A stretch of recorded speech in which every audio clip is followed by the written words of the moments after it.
Hey, what's up? It's you, it's me, it's Spooky here, and we are here today, folks, for a Wi-Fi battle. And we're going up against Aden Carter, or Carver Aden, a viewer we have on Twitch. He wanted to battle me, and I figured, you know what, I could use it for the battle. So as you can see, I brought some powerful stuff, but so did he. He brought a nice team. Apparently he's been working on it for a good while. I admit I lost him in the first round with that team, but I did switch it up a little bit. I didn't bring stuff that I knew would obviously counter him. I just brought a different Pokemon with me because my first team was kind of quickly thrown together. But anyway, I start out with my Ambipom, Banana Guns. Pop, pop, pop, pop.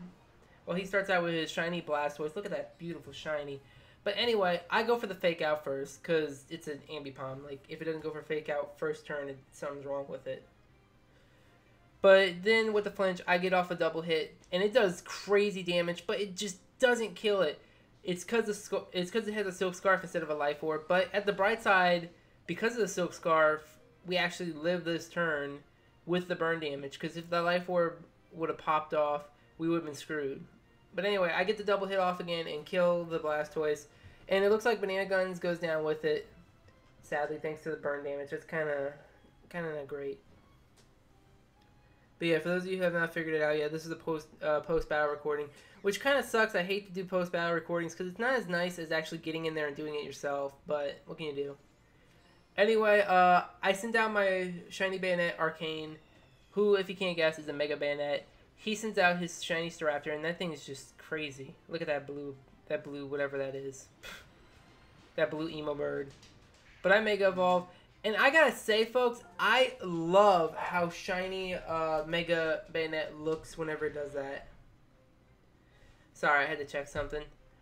But yeah, he goes for the Brave Bird. I went for the Sucker Punch. I didn't do enough to kill him, and he didn't even do anything to me. I was shocked about that. It said not very effective though, so I don't understand like what wasn't very effective, because Mega Bayonet's a pure Ghost type, isn't he?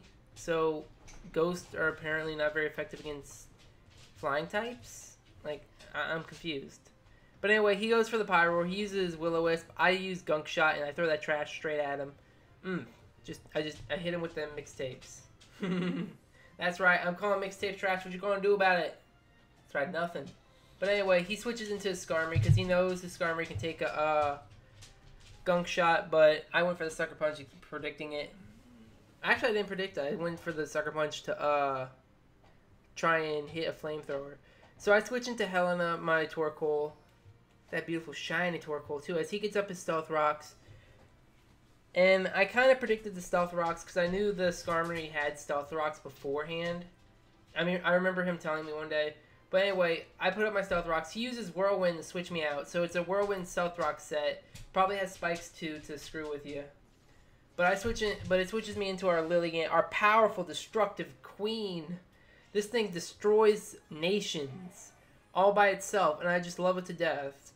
It actually made me like first time using this thing, I thought, oh, it's probably not going to do too good. It's probably just going to be like a frail Vileplume, but it actually is extremely powerful with its attacks, and it just made me laugh. It was just so awesome because its moveset is Dream Eater, Sleep Powder, so it's able to get its HP back. Petal Dance in return is its last slot, which I'm planning to change out at some point for a different move. I'm not really sure what move yet because I still have to think about it. I still have to think about that part. But anyway, I get the Dream Eater off, and I realize I'm not going to do much of this, so I have to get Helena out there, get rid of those rocks, and I have to get rid of this steel chicken. So while it's fast asleep, I decide, you know what I'm gonna do? I'm gonna try to take this thing out as easily as I can. First things first, though, I gotta eat up this Brave Bird. So yeah, this is a Torkoal here, so it eats it like it's nothing. It eats it like it's a biscuit, delicious biscuit. And I go for the Lava Plume to kill. So that's one roasted chicken right there.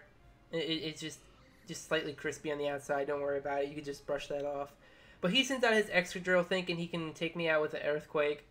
I kind of figure, you know what? I took out the only threat that Helena could really take out. So I'm going to try to stay on and get the rapid spin off to get rid of those pesky rocks. Because as long as those rocks are on our side of the field, we're kind of screwed, folks. So I went for the rapid spin as he goes for the rapid spin. So we kind of cleaned off each other's fields, I guess. We were being nice neighbors. I went for the lava plume, though, trying to do as much damage, and it almost kills it. I'm actually shocked that Helena was able to do it, but I guess you never know. Small things, big things come from small packages.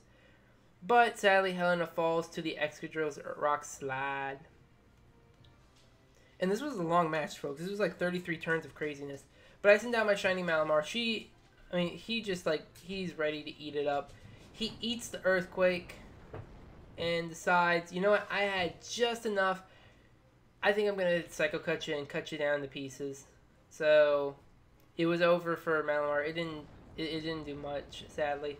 Which kind of sucks, because Malamar usually is able to do a ton of stuff. But I guess in this battle, it just couldn't help out too much. So we sent out Arcane, kind of predicting figuring, you know, we could just sucker punch him. But he apparently goes for the Sandstorm. And I'm just like, what? A Sandstorm? You know what? I just realized, folks, this is technically a sand. He was kind of making a Sandstorm team, because he had this. He had the Skarmory. I don't remember what else he has on his team. But I go for the. But anyway, I decide, you know what? Arcanes have enough. I went for the powerful Destiny Bomb, but it didn't kill, sadly. So I'm like, well, shit. Even with the burn damage, I'm like, what can I do here? I go for the Destiny Bomb again, trying to see if I could trick him out, making him think I'm gonna go for the Sucker Punch. But he's spamming Sandstorm, so I'm like, well, shit. I guess we're gonna have to do this the hard way then. And the burn takes me down, and Destiny Bomb should activate with the burn, I believe. Oh, no, it didn't. Oh, I'm sorry about that, folks. I thought it did, actually. Oh, you know what it was, folks? Equius came out.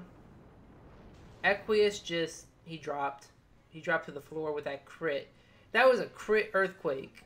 He was just destroying us, folks.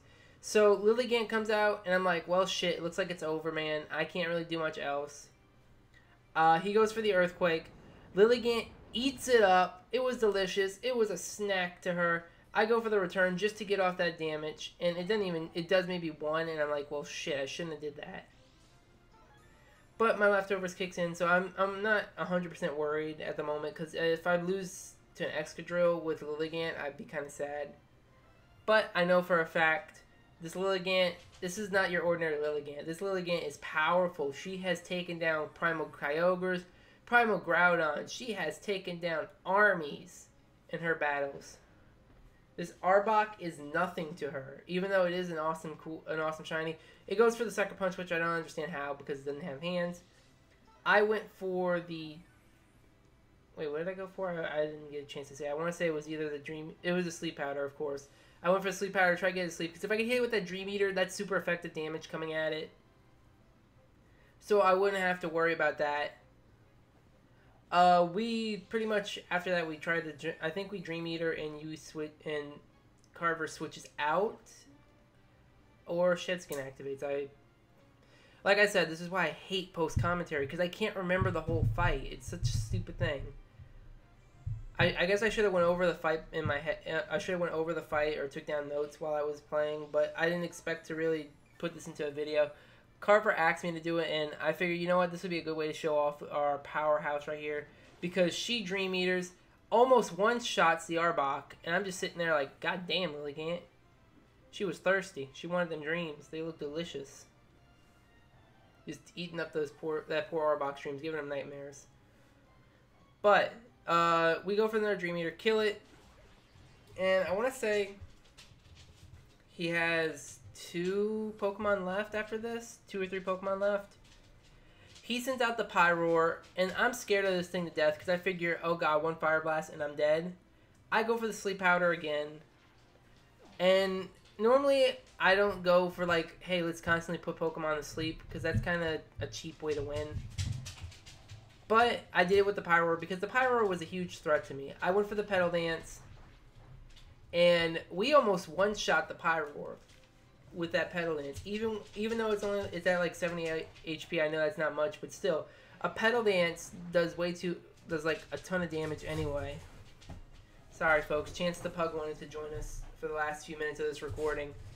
But then he sends out Kenny, and I'm like, oh my god, we need to kill Kenny. That's right, we're bastards. I go for the sleep powder again, and then, like, pretty much sleep powder is the only thing keeping me alive. I'm not resorting to, trying to stall him out. I'm trying to kill him while I sleep powder. So I go for the pedal dance. Kill Staraptor, so that was pretty powerful right there. Then we defeated him. Well then. But yeah, all in all, it was a fun fight. I gotta say, good job for the battle, Carver. You got me down to one Pokemon. Because he took out everyone but Liligant, and Liligant decided she had enough. She was going to show Carver what her true power was, folks. So you know what? I think Liligant might make it onto the roster of mascots. It might be Sableye, Liligant, and Goodra by the look of it. But Goodra's a maybe. Goodra's like an icon, not really my mascot per se. Like, Sableye's a mascot, yes. Liligant could become one of my mascots. Because if you've looked at my banner art, you could see there's like 5 Pokemon up there. There's Dewott, Goodra, Chestnut, Azumarill, Gourgeist, and then there's myself. There's Sableye. So I might switch out that at some point and try to fix it up. But until then, I think we're going to end it off here. So, folks, if you did enjoy this video, make sure you go swipe that like button. It shows you appreciate the content. You want to see more.